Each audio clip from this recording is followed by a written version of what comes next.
Hey everybody, Roll with the West, day 3 coming right at you here. If you didn't catch this morning's Bible study, catch it, get filled full of the Word. Check tonight, 7 p.m.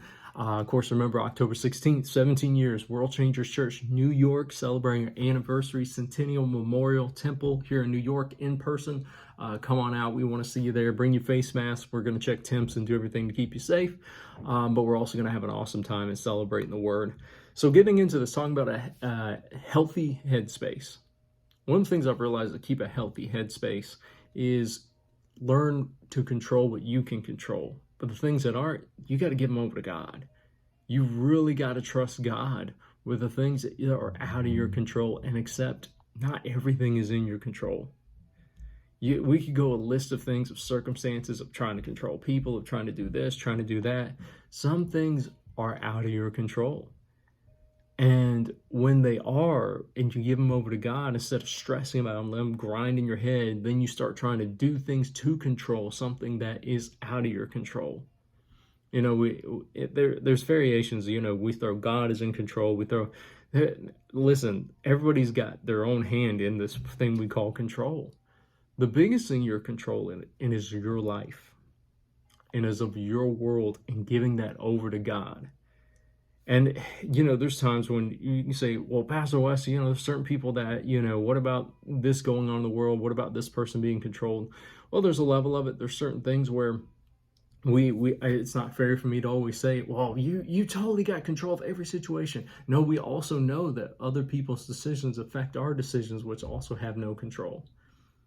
But when I'm talking about the headspace part, you have control of how you respond to it and how you let it impact here. You always have control over that. You have control of your attitude. You have control of the internal things in you. There's things that people have done that affected my life that had zero control. I had to all of a sudden control how I respond to. And it's more the day-to-day grind is what I'm saying. And realize in context when we're talking about healthy headspace, you know, people can think, well, what about, you know, these things where there's still slavery and stuff in the world? Those are messed up. There's things where people don't have control of those situations. And that's not what I'm focusing on, because that is a whole different conversation. But I'm talking about most of the people that are listening to me right now, because I'm coming as a pastor to the church I'm talking to.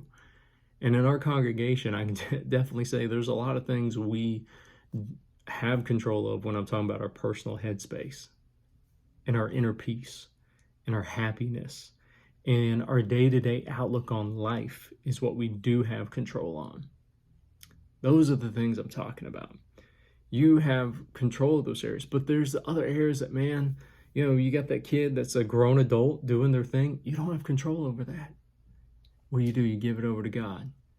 You got your spouse who you partner with, and there's certain things they may be going through that you don't have any control, and changes in life as they grow and mature just like you are. You don't have control of all those things. You may have a rainy day on your finances, and as good as you planned and as well as you planned, you know, stock market or something crazy crash, or somebody passed some crazy bill or something like that and mess all your finances up.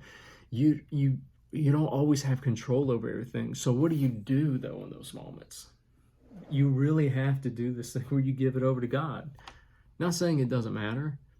Not saying there isn't importance to it, or it's saying we're just letting it go and giving up on it. Well, no, we're saying, God, you know, in all seasons and all things, I trust you overall, because I know you'll work on my behalf. And so what I'm doing is I'm making this quality decision, and all my rambling, I hope you get this, where I said, God, I'm going to let you control these things, and really control every area of my life. But the things I can be proactive at handling myself in my day-to-day actions, I'm going to focus on those things. And the things I cannot do anything about, I'm going to give to you and trust you to bring it around. And I'm going to live carefree, is what I'm talking about. Ultimately, more than anything, I think that's what I want to center up on today. I started one direction, ended somewhere else.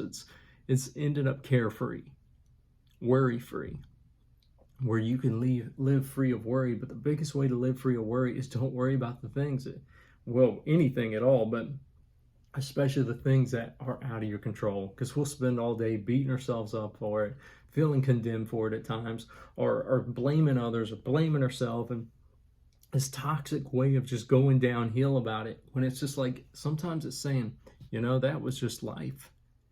That was the global size suffering that is constantly going on in this world that I had no control over.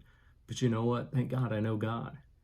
And I can trust him to see me through it, bring me through it, cause me to overcome it in the end, and navigate me through a tough situation and tough things of life. Everybody goes through life. Everybody goes through the ups and downs. We can't always control that, but we can control where our headspace is during those seasons. And you ultimately do that saying, God, I trust you. I trust you to take care of everything. I trust you to take care of me. And when I feel powerless, I think that's the word when I'm saying I can't control something. When I feel powerless to do something about it, and you may be powerless to do something about it, God is still got power to do something about it. I think that's where I want to end up.